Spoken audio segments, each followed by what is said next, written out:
dan hingga pada mereka masing-masing. Maka penuhlah mereka dengan Roh Kudus, lalu mereka mulai berkata-kata dalam bahasa lain, seperti yang diberikan oleh Roh itu kepada mereka untuk mengatakannya. Waktu itu di Yerusalem diam orang-orang Yahudi yang saleh dari segala bangsa di bawah kolong langit. Ketika turun bunyi itu, berkerumunlah orang banyak. Mereka bingung karena mereka masing-masing mendengar rasul-rasul itu berkata-kata dalam bahasa mereka sendiri.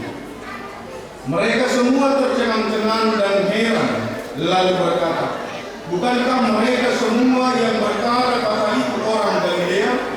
Bagaimana mungkin kita masing-masing mendengar mereka berkata-kata dalam bahasa kita sendiri, yaitu bahasa yang kita pakai di negeri asal kita?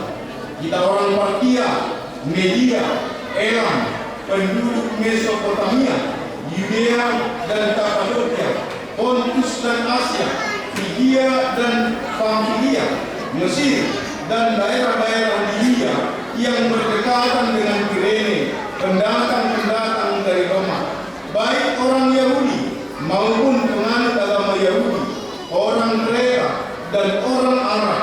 Kita mendengar mereka berkata-kata dalam bahasa kita sendiri tentang perbuatan-perbuatan besar yang dilakukan Allah. Mereka semuanya tercengang-cengang dan sangat termangu-mangu sambil berkata seorang kepada yang lain, apakah artinya ini? Tetapi orang lain menyindir, mereka sedang mabuk oleh anggur.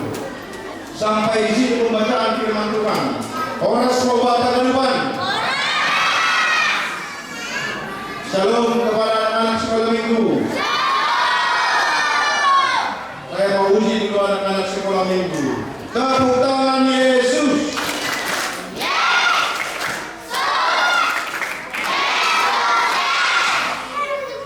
Tepuk diam.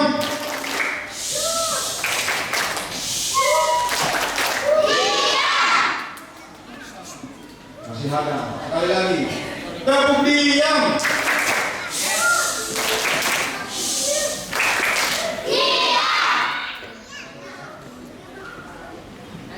Kalau kalian masih ribut sampai jam 12 ini dan diam terus kita. Tidak usah direkod Pak. Pokoknya kalau masih ada yang suaranya keluar, masih ada yang jalan-jalan, khotbah tidak akan didengar. Pokoknya sampai jam 12 di sini terus kita. Sekali lagi, tepuk diam.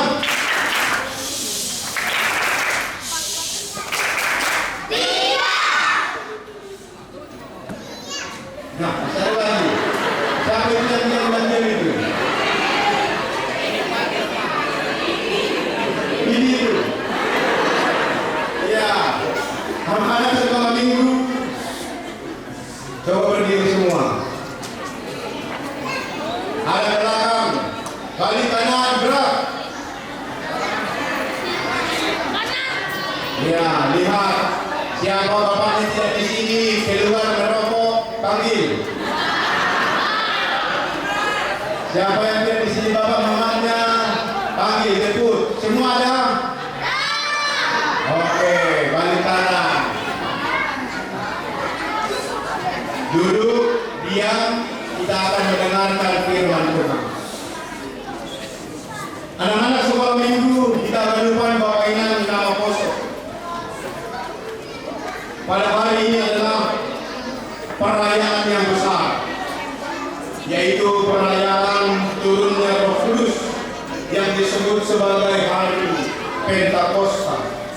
Bapak Ibu saudara-saudara yang dikasihi Tuhan dan kepada anak-anak kami sekolah minggu, ada sejarah yang besar mencatat bagaimana gereja mula-mula dan apa yang terjadi ketika Roh Kudus itu datang ke hadapan umat manusia. Anak-anak sekolah minggu, siapa yang tahu bagaimana kedatangan Roh Kudus pada hari Pentakosta? Apa? Anak-anak sekolah minggu, siapa yang tahu bagaimana Roh Kudus itu turun pada hari Pentakosta? kita. Anak-anak sekolah minggu, siapa yang tahu bagaimana Roh Kudus itu datang pada hari Pentakosta? Oh, sampai kalian teman-teman serumah manusia. Ayo di sini.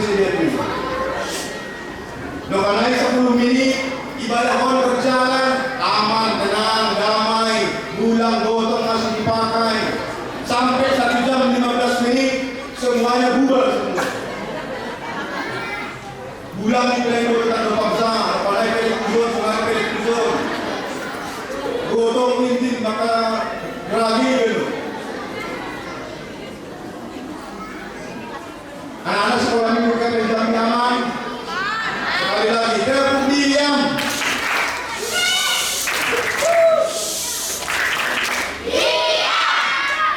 Baik, siapa yang tahu bagaimana Roh Kudus itu turun pada hari Pentakosta? Roh Kudus itu turun seperti lidah-lidah api. Nah, ketika Roh Kudus itu turun, apa yang terjadi? Ketika Roh Kudus itu turun, maka segala bangsa heran. Karena apa? Karena mereka semua yang ada di situ pada saat itu bisa berkata-kata dalam bahasa lain.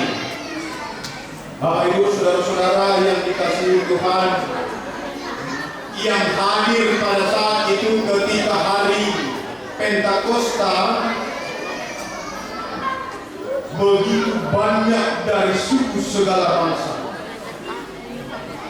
yang hadir ke Yerusalem pada saat itu adalah orang-orang yang berada di perantauan, bahkan orang-orang yang bukan orang Yahudi datang ke Yerusalem untuk melakukan sesuatu hal. Tetapi pada momen itu Yesus Tuhan memperlihatkan bagaimana keagungannya, bagaimana Tuhan itu mendemonstrasikan, mempertontonkan suatu hal pencurahan Roh Kudus kepada murid-murid Tuhan Yesus. Bapak Ibu saudara-saudara yang dikasihi Tuhan, ketika Roh Kudus itu turun, mereka mampu berbahasa, berkata-kata dalam bahasa lain. Melihat itu semuanya heran. Melihat itu mereka bingung karena mendengarkan rasul-rasul itu mampu berkata-kata dalam bahasa mereka sendiri. Anak-anak sekolah minggu GKS Jambi, coba hitung dulu berapa negara yang datang ke Yerusalem pada saat hari Pentakosta. 1.000 negara. Anak-anak sekolah minggu ada yang bawa kitab, angkat tangan. Mana kitabnya? Baca dulu Kisah Para Rasul 2 ayatnya yang ke-9 sampai dengan ayatnya yang ke-11. Berapa negara yang datang ke Yerusalem pada saat hari Pentakosta?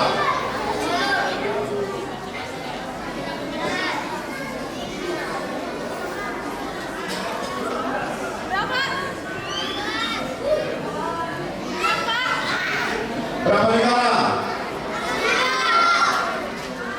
Ada 17 negara yang datang ke Yerusalem untuk menyaksikan bagaimana karya Tuhan melalui turunnya Roh Kudus.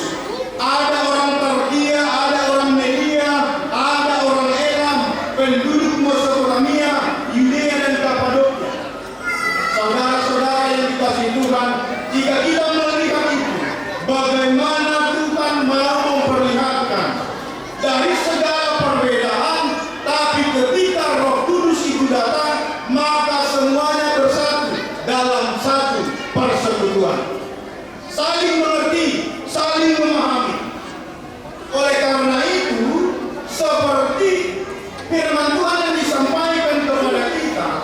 kuasa Roh Kudus yang mempersekutukan kita. Saudara-saudara yang dikasihi Tuhan, Roh Kudus diberikan kepada seluruh orang yang percaya. Syarat utama bisa menerima Roh Kudus adalah kita harus percaya. Kita harus percaya kepada Yesus Kristus sebagai Sang Juru Selamat. Maka kita boleh menerima Roh Kudus seperti yang disampaikan tadi pada firman Tuhan. Pada waktu itu diam di Yerusalem orang-orang Yahudi, orang-orang yang saleh. Ketika turun, bunyi itu berkerumun orang banyak. Mereka bingung karena mereka masing-masing mendengar rasul-rasul itu berkata-kata dalam bahasa mereka sendiri. Orang-orang yang percaya adalah tempat Yesus Kristus berada dalam dirinya, tempat Roh Kudus bernaung dalam dirinya. Maka saudara-saudara yang dikasihi Tuhan, hanya orang-orang percayalah yang mampu menerima Roh Kudus. Hanya orang-orang percayalah yang dipercayakan oleh Allah untuk menerima Roh Kudus. Saudara-saudara yang dikasihi Tuhan, orang yang hadir pada saat hari Pentakosta di Yerusalem, orang yang hadir di gereja ini pada saat ini adalah orang-orang yang dipenuhi oleh Roh Kudus. Maka orang yang dipenuhi oleh Roh Kudus adalah orang yang mampu berkata-kata dengan bahasa masing-masing. Artinya bahasa masing-masing adalah bahasa yang dapat dimengerti, bahasa yang bukan kacau, bahasa yang tidak dimengerti oleh orang lain. Tapi orang yang dipenuhi oleh Roh Kudus adalah orang yang satu dengan yang lain bisa mengerti. Saudara-saudara yang dikasihi Tuhan, Roh Tuhan, Roh Kudus adalah Roh yang saling menguatkan tanpa melihat latar belakang antara yang satu dengan yang lain. Tapi dari setiap latar belakang yang berbeda, dari setiap bahasa yang berbeda, dari setiap persoalan yang berbeda, orang yang dipenuhi oleh Roh Kudus adalah mampu saling menguatkan antara yang satu dengan yang lain. Oleh karena itu, jika kita dipenuhi oleh Roh Kudus, maka kita mampu menguasai diri kita. Maka yang terjadi adalah kesatuan dalam persekutuan, walaupun berbeda latar belakang. Bapak Ibu akan ubah dalam kehidupan halap na ito ton binapas ay mahalap na mampuan rajay diri pakon boy gari pasoman bani pasoman ay manay ko ton binapas. Oleh karena itu pada saat ini kita diingatkan, walaupun kita berbeda-beda dari latar belakang, walaupun kita berbeda-beda dari segala persoalan yang terjadi di tengah-tengah kehidupan ini, tetapi kalau kita hidup di dalam Roh, maka kita akan selalu bersatu di dalam kasih. Saudara-saudara yang dikasihi Tuhan, jika kita kaitkan turunnya Roh Kudus dengan mendirikan menara Babel pada saat itu, Roh Kudus itu mempersatukan segala bangsa, walaupun mereka berbeda, tapi saling mengerti. Tapi kalau mendirikan menara Babel, karena mereka itu menonjolkan roh kesombongan, maka walaupun mereka satu asal, satu keturunan, tapi yang terjadi adalah kekacauan. Maka jikalau yang kita lakukan di tengah-tengah kehidupan ini adalah kesombongan, bukan kedamaian, maka itu akan membawa kita pada kehancuran. Saudara-saudara Tuhan. Orang yang dipenuhi oleh Roh Kudus adalah orang-orang yang mampu mempraktekkan pekerjaan Allah. Seperti yang ditulis pada Galatia 5 ayat 22 sampai dengan ayatnya yang ke-23 yang berisikan tentang buah-buah roh. Anak-anak sekolah minggu GKPS Jambi, apa isi dari Galatia 5 ayat 22 sampai dengan ayat yang ke-23?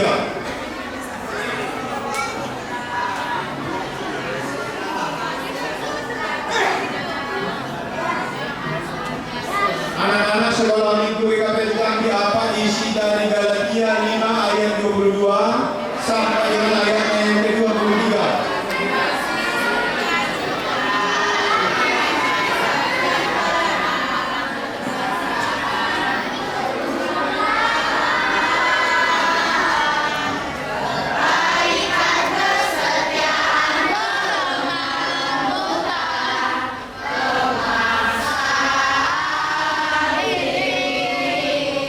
Jadi orang yang dipenuhi oleh Roh Kudus adalah orang yang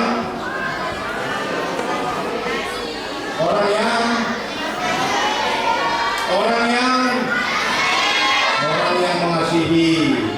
Orang yang dipenuhi Roh Kudus adalah orang yang memiliki. Orang yang dipenuhi oleh Roh Kudus adalah orang yang dipenuhi Roh Kudus adalah orang yang dipenuhi Roh Kudus adalah orang yang dong. Opat dasar nama pakai itu. Saya lebih di bulannya itu selalu dulu.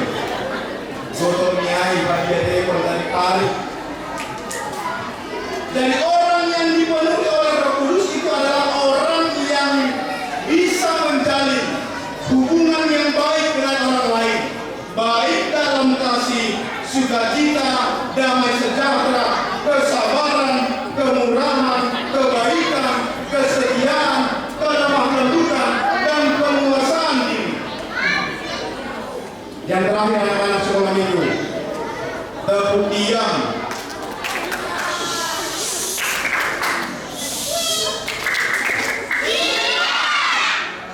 Diam.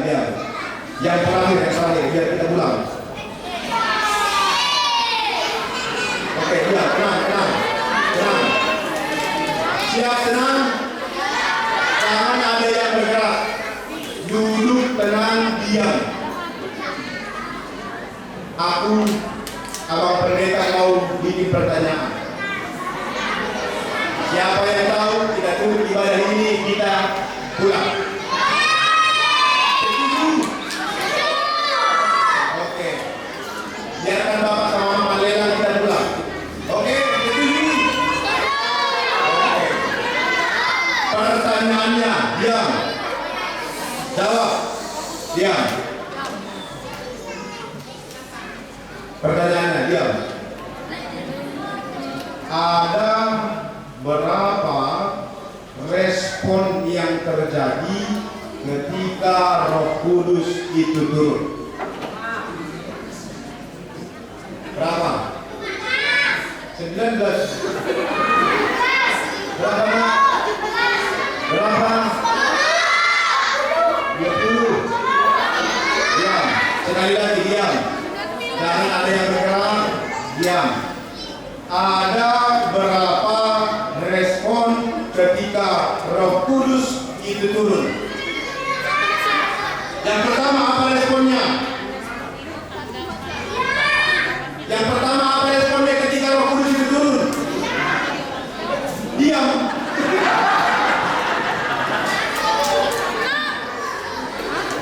Yang pertama responnya adalah bingung. Mereka bingung. Yang kedua adalah heran. Mereka heran. Yang ketiga adalah mereka tercengang-cengang dan termangu-mangu. Memang masih ada memang bahasa di dalam penuh. Yang terakhir, apa responnya? Bingung musik. Yang terakhir apa responnya? Apa?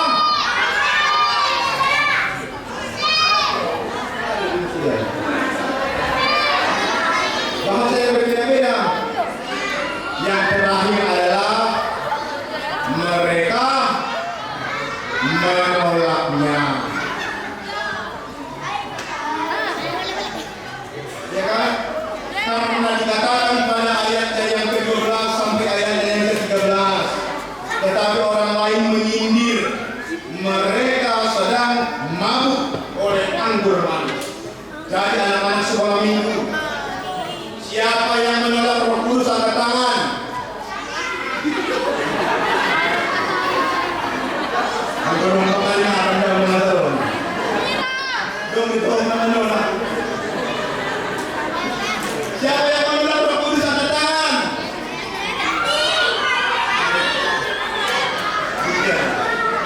Jadi anak-anak sekolah minggu yang mau dikatakan adalah melalui Pentakosta turunnya Roh Kudus pada hari ini, Tuhan mau mengatakan di mana semua orang percaya dibangun di dalam persekutuan harus membuat orang heran dan tercengang-cengang dan termangu-mangu. Secara khusus pada pesta sekolah minggu pada saat ini, anak-anak sekolah minggu itu dipakai Tuhan menjadi orang-orang yang taat akan Tuhan, orang-orang yang dipenuhi oleh Roh Kudus, orang-orang yang taat, orang-orang yang setia, orang-orang yang harus hidup di dalam buah-buah roh. Anak-anak sekolah minggu harus hidup dalam kasih, harus hidup dalam sukacita, harus hidup dalam damai sejahtera, harus hidup dalam kesabaran dan yang lain seterusnya. Maka jika anak-anak sekolah minggu baik, anak-anak sekolah minggu dipenuhi oleh Roh Kudus, maka nama Tuhan akan selalu dimuliakan. Amin. Amin. Boleh main? Apa boleh main aturan? Jadi anak-anak sekolah minggu harus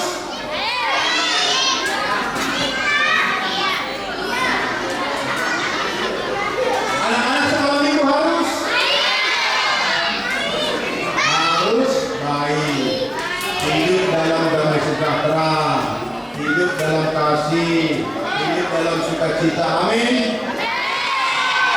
Amin. Kita bersama.